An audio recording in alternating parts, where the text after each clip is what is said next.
वो अभी के उठते हुए।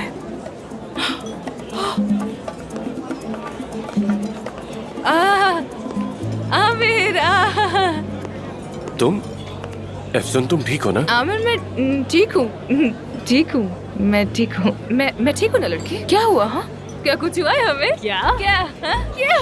जबरदस्त बम्बास्टिक। अच्छा बिल्कुल,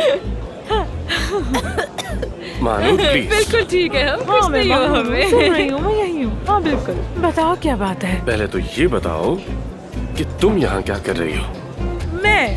मैं अफसन की सबसे अच्छी दोस्त हूँ।